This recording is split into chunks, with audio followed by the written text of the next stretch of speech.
Hotel brothers and sisters, Black Power. As always, giving honor to the Creator, giving honor to the ancestors.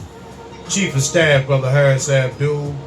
My sister, my father, my in-laws, my subscribers, family members, supporters, donors, viewers, and all those brothers and sisters who are out there fighting for the liberation and salvation of our black nation.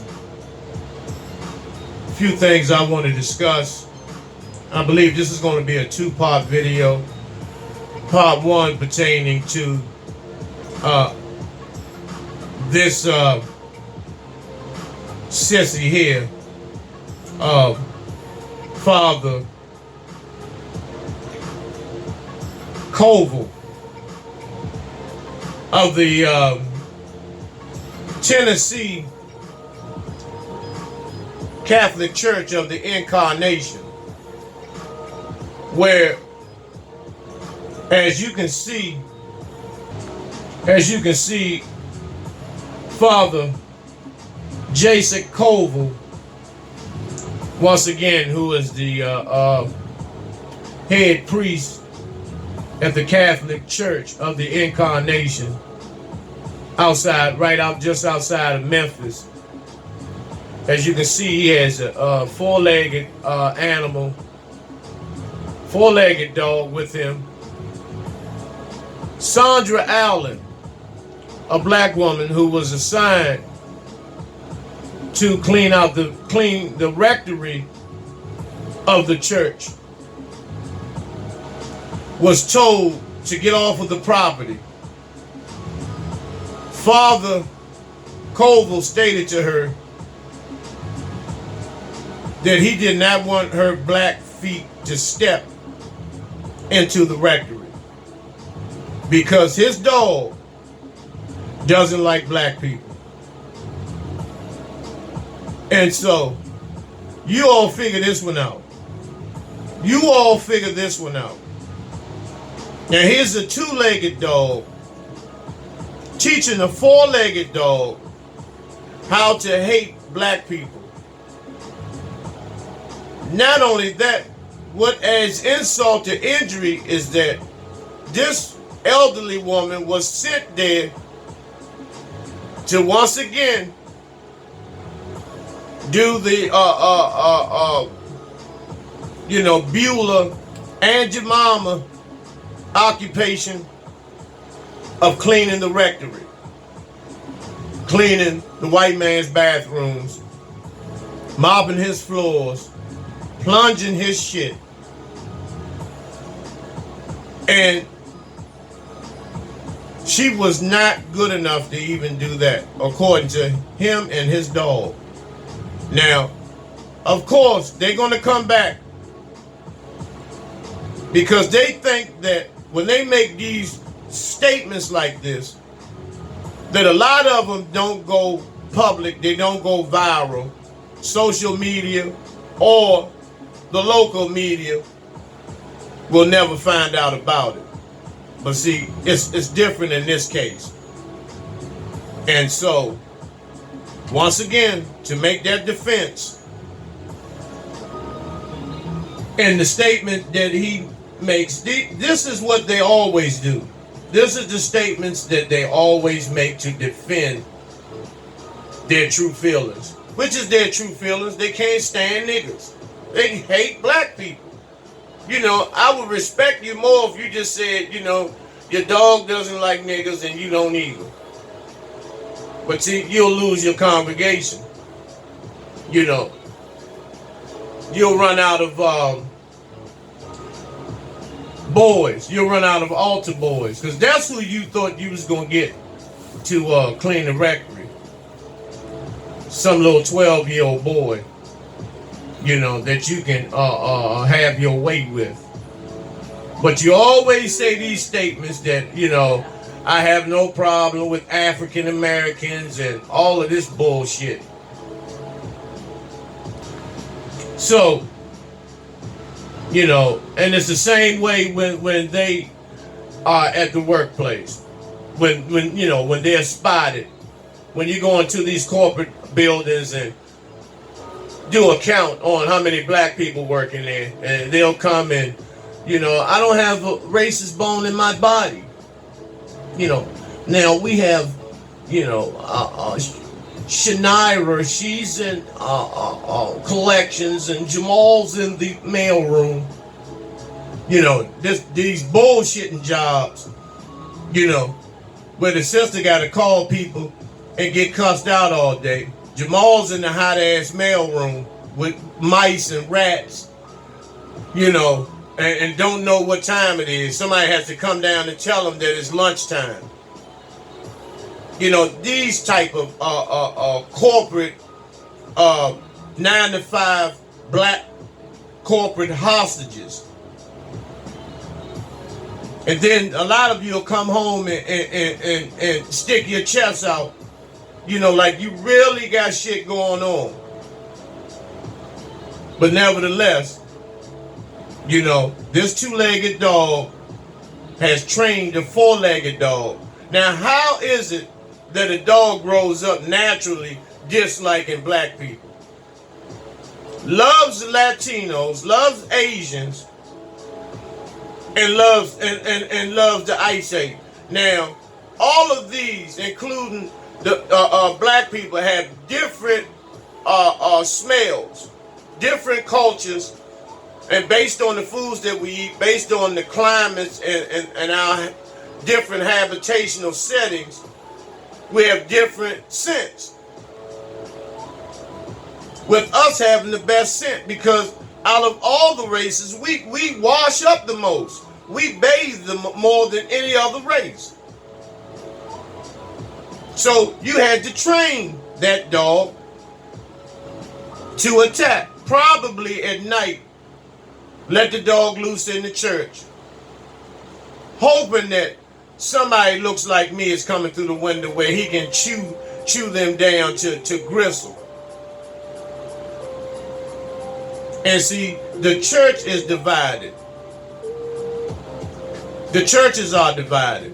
You got your white Jesus, you got your black Jesus. But the sick part of that is, black people would rather have the white Jesus than the black Jesus. And white people don't want no parts of a black Jesus. That's the psyche of our people. Now, 92-year-old Josephine King was kicked out of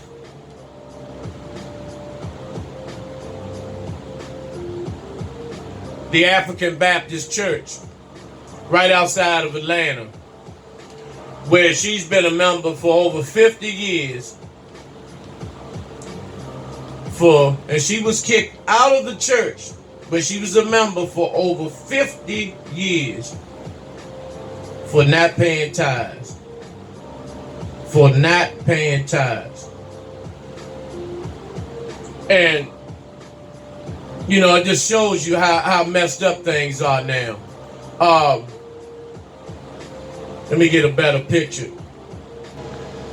Pastor, this nigga here, Derek Mike, send Miss King a letter, certified letter, stating she was kicked out of the church for not participating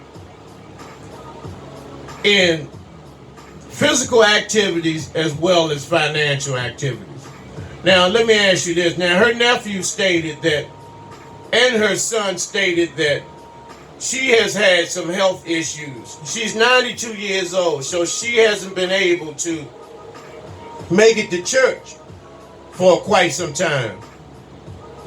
And do you think this nigga would have put her on the sick and shut in and paid her a visit to see her and check on her? None of that has never happened. However, he had enough energy to send a letter kicking her out of the church. She's been a member of the church longer than this nigga has been on earth. She began to join the church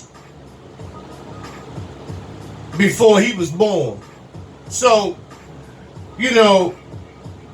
this is another ploy. This is why our young people are reluctant to get involved with the black church for shit like this.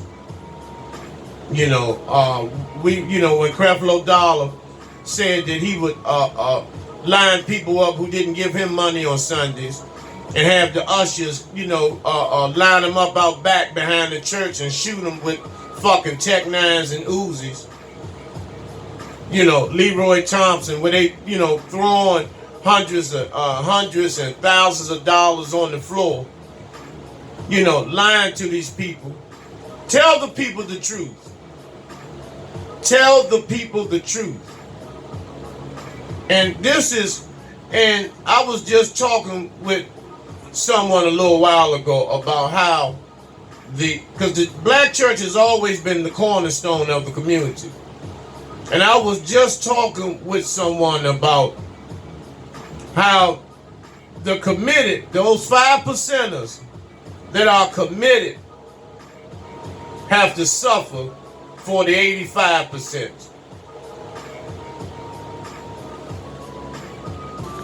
Let's move on. I've been having problems with this. I got a cat just acting like an ass, acting like a cracker. But nevertheless, let's talk about Jeffrey Epstein. Now, for those of you who think Jeffrey Epstein committed suicide, you have about just as much sense as E.T. You have the IQ of a fucking cockroach. If you think multi-billionaire Jeffrey Epstein committed suicide, hung himself in a cell with the $56 million mansion, his own private island, 3 Learjets, while he was in the detention center, the Metropolitan Correctional Center, he would sit in the visiting room all day with lawyers, with contact visits. They would empty 2 vending machines, just sitting there eating snacks all day under the guise of, quote unquote, an attorney legal visit. And so I could make it plain on what this is. The Metropolitan Correctional Institute in New York, which doesn't mean nothing. And Jeffrey Epstein is a pedophile. And he's been doing this shit for quite some time. Now, the reason why he's still alive is because you see, at first I thought he was murdered for being a possible whistleblower. But his money and power is more stronger than the people that he would have supposedly blew the whistle on. So it doesn't make any sense at all. Yeah, these are 4 of the little children. See, he loves these little girls. Now, Jeffrey Epstein wasn't alone in this shit. See, he had help from the Trump administration, from Trump employees who are part of this child sex trafficking ring, this global sex trafficking ring of our children.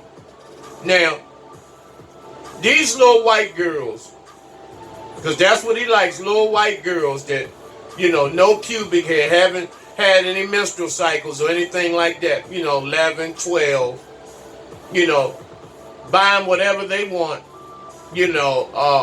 take all types of pictures with them, and he takes their virginity from them, wounding these babies, scarring them for life. However, it's a flip side to that. Because see, some of these children's parents have consented to it for money. Some of these parents consented to the raping and molestation of their babies for a check. And so, why weren't those who were bringing the little children to his mansion, why weren't they arrested or touched? Because they were connected with the Trump administration, the bottom tier of the Trump organization. And so, you know, this is his $56 million mansion. His house costs more than some football stadiums. His house. And he has a private island on the Caribbean. Now, who would commit suicide? But what has happened is that he's under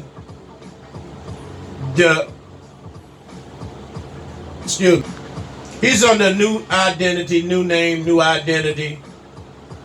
You know, and he's probably on his island, relaxing, paid everybody off, presumably dead, so they can close the books. Because even if you saw footage of a body bag being wheeled out of the jail, that doesn't mean that that was him in the bag.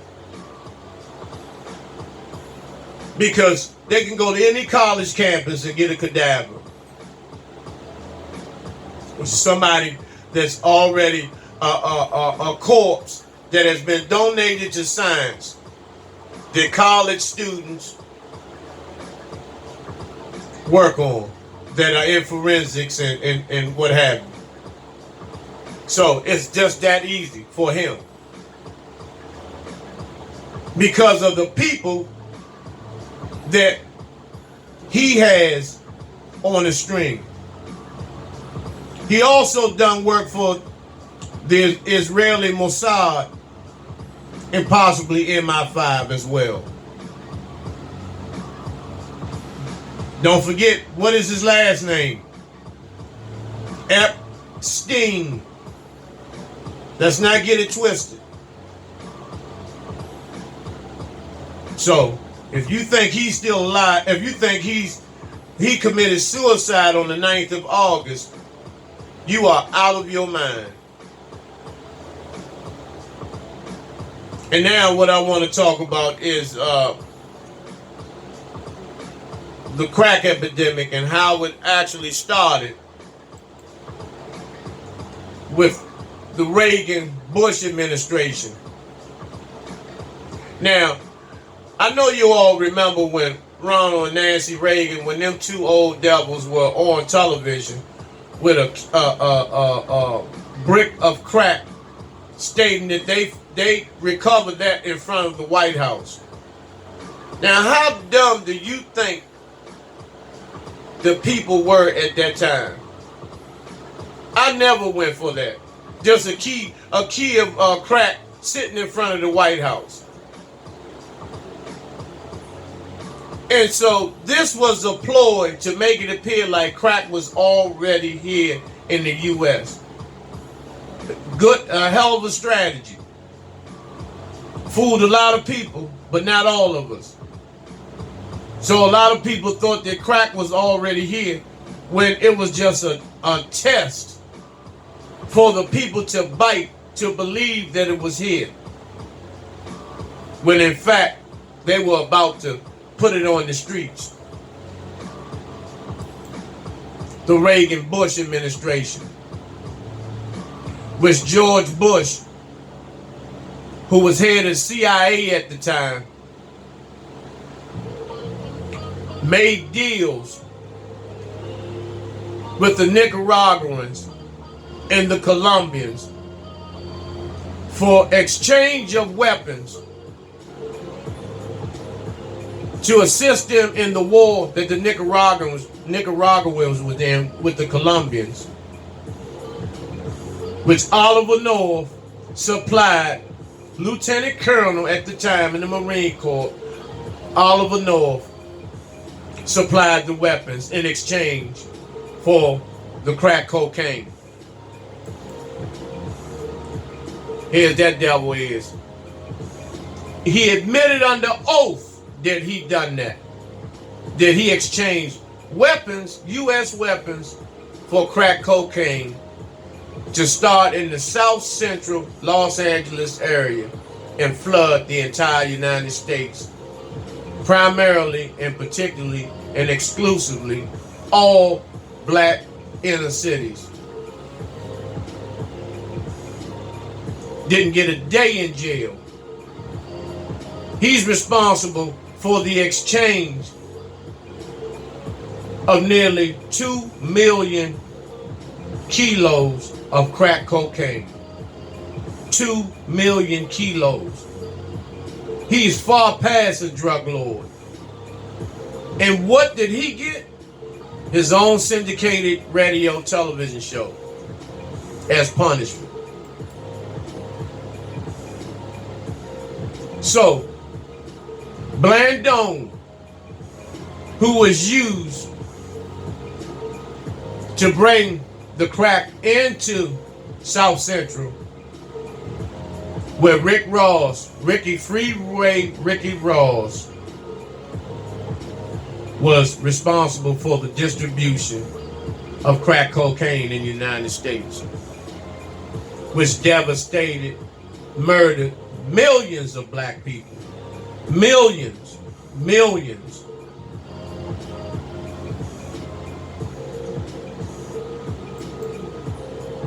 Gary Webb, who was a writer and a journalist at the San Jose Mercury News, interviewed Freeway Ricky Ross and did a story on the CIA's importation of crack cocaine to destroy black people in the United States, all black families in the United States. Shortly afterwards, Gary Webb was found shot in the head, which they ruled as suicide. But how can you shoot yourself in the head twice?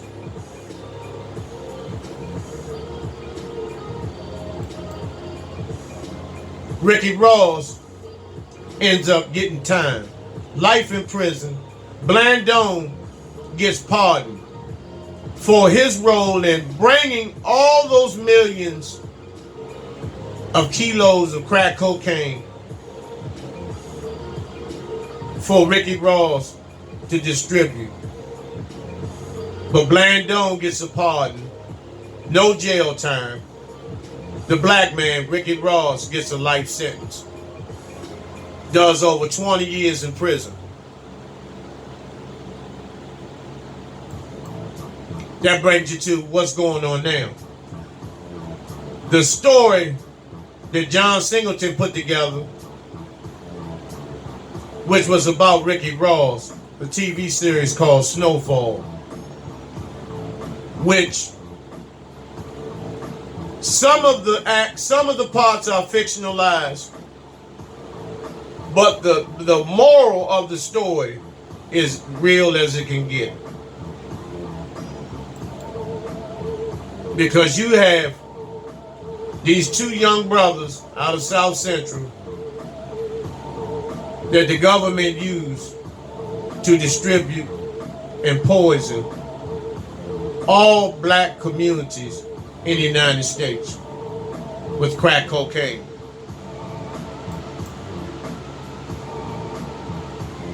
And so the ratings of Snowfall has been low because of the fact that it puts the U.S. under the gun. It exploits them. It exposes how the black community got tore down, and still remnants of the crack epidemic exist today. But for the most part, black people had to literally fight off crack cocaine. That was one serious war. next to physical chattel slavery. The crack cocaine epidemic has been the worst conspiracy next to the slave trade. Now, Rick Ross didn't really agree with John Singleton's version of how Snowfall was written, because Ross claims that it was about his life and Singleton did not get permission from him to do or make a TV series about the life of Rick Ross, which I totally agree with Rick Ross. But however, you have to give John Singleton much credit, may he rest in power, because he wanted to show the world, primarily his own people, of how crack cocaine and the crack cocaine epidemic arrived in the black community. So you have to give him credit for that. And so we say, rest in power, John Singleton. Now, I don't know who's going to continue future episodes of Snowfall, but I hope that they get down to the core with the assistance of Rick Ross. So let's hope for the best of this TV series and use it as an educational tool, not glamorize it. Use it as an educational tool as to how our youths today, how their grandparents ended up strung out, how they lost their uncles, while their fathers are still doing life sentences based on this crack epidemic. Played a major role into mass incarceration today, the AIDS virus, and other debilitating illnesses that plague and began plaguing the black community with the arrival of crack cocaine in the hood. Although Snowfall ends, it has, the white man and, the Colombian playing the role of the distributor, which are government agents, which the black man has to be in full compliance, and at the end he goes to jail. With the white man walking away from the entire scene. After he sets up the destruction, he walks away scot-free. We are always left holding the bag. So, I don't think this will be any different.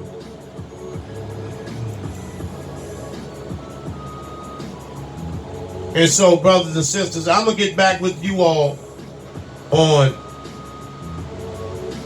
further information regarding some other issues. I still haven't gave you all the 1946 race riots that took place in Columbia, Tennessee, which is very interesting. And actually, it has gone unremembered. So what I tried to do is give you all as much history of our people, as much information on our people as possible. Now, one of the things that I'm working on now is a prison ministry where we go into these prisons and help these brothers and sisters come up with a strategy for success once they are released back to society. Because that is the main problem with our brothers and sisters when they are released. There are no resources available for them to plug back into society and be part of the workforce. adequate housing, money for clothing, transportation, assistance on acquiring stamps, food stamps, temporary relief. A lot of our brothers and sisters don't know that they are various government programs that exist, because white America knows that these programs exist, because it's rare do you see a white man or a white woman that is released from prison that has to struggle and scrape and gravel on the streets. They usually have an entire format set up for them. But in the case of the over-sentenced, overcrowded brothers and sisters in mass incarceration, because mass incarceration is a problem now. It's a powder keg waiting to explode. And what we want to do is get as many brothers and sisters on board and get their minds straight so they can become productive members of this society. Be able to be fathers again, sons, brothers, uncles, once again, and take pride in becoming a true black man with adequate resources for them to boost their esteem up and their morale. So we're working on that as we speak.